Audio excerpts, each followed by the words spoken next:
En el año 2009, el gobierno de Estados Unidos y Colombia firmaron un acuerdo que concedía a Estados Unidos el acceso a 7 bases militares en el territorio colombiano por un lapso de 10 años. Dicho acuerdo se dio en medio de la política de lucha contra las drogas y lucha contra el terrorismo.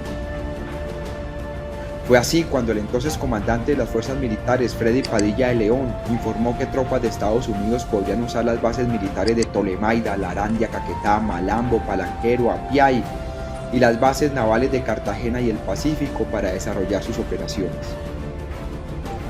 Dentro del acuerdo se permitía el ingreso de al menos 1.400 hombres, entre militares y contratistas. Meses después, la Corte Constitucional tumbó el acuerdo y este no se volvió a presentar. Desde ese momento, la presencia de militares y contratistas norteamericanos permaneció de bajo perfil.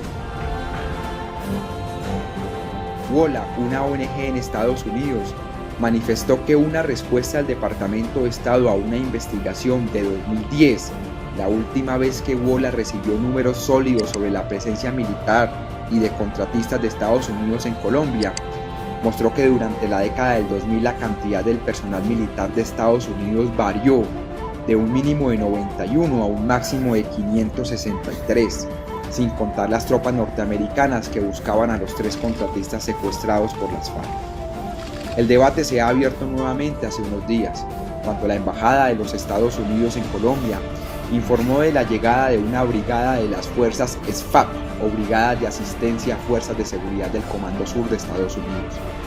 Por un lado, varios congresistas colombianos manifestaron que la presencia o tránsito de militares extranjeros debía ser aprobada por el Congreso, según la Constitución Nacional, y no era potestad del Ministerio de Defensa o el presidente autorizar dicho tránsito.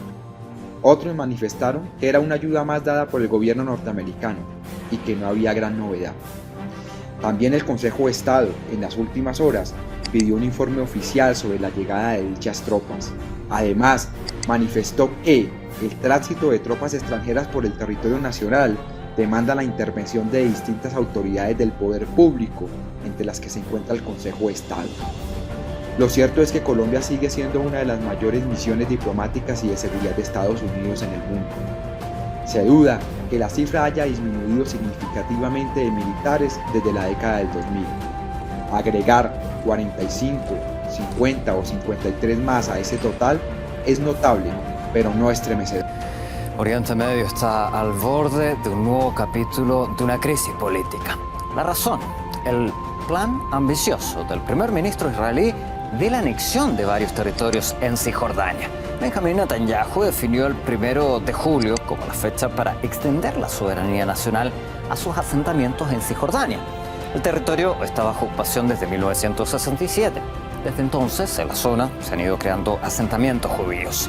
En Palestina no están de brazos cruzados. El primer ministro advirtió de que si Israel avanza con sus planes, el Estado palestino se declarará dentro de las fronteras de antes de la Guerra de los 6 días. Por otro lado, hay una brecha sobre la iniciativa de Netanyahu dentro del propio gobierno de coalición. Desde Estados Unidos se trata de promover su denominado pacto del siglo en la región y consideran que el consenso sobre el tema entre Netanyahu y los ministros de Defensa y Relaciones Exteriores es primordial.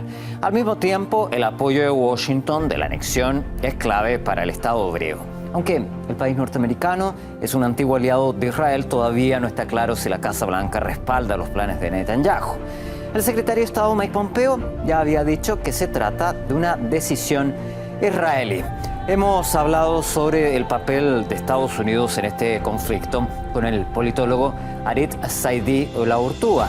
Opina que Washington no vale como interlocutor en la crisis palestino-israelí.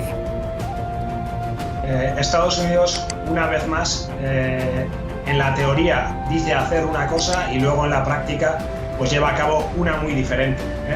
Intenta hacer o mostrarse como un interlocutor válido y equidistante y justo hacia la causa palestina, pero luego en la realidad y en la praxis política pues viene a hacer de lazarillo o de defensor de Israel, ¿no? Entonces no tiene ningún tipo de legitimidad este falso acuerdo del siglo donde ha sido un acuerdo que una de las partes no ha firmado. Además, ninguna facción palestina, ni ningún grupo político, ni movimiento palestino se ha alineado con este movimiento, y en cambio sí, por contra, pues tanto Israel como Estados Unidos y como las satrapías del Golfo aliadas de Estados Unidos.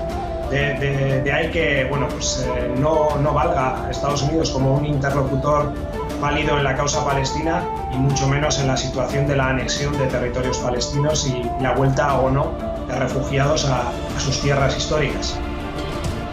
Bueno, y captaron a lo que parecen ser miembros de la Guardia Nacional desinflando las llantas de varios vehículos a cuchillazos durante una protesta. Aunque algunas personas en las redes dijeron que los oficiales querían culpar después a los manifestantes, el vocero del Departamento de Seguridad Pública dijo que lo hicieran para supuestamente evitar que los dueños de los autos embistieran a las personas en medio de las protestas. Así que no fue la Guardia Nacional. Dijo además el oficial que los agentes desinflaron solo las llantas de vehículos en cuyo interior habían detectado artículos que podían causar daño, como rocas u otros objetos inflamables. Los carros afectados pertenecían a manifestantes, a médicos y también a periodistas.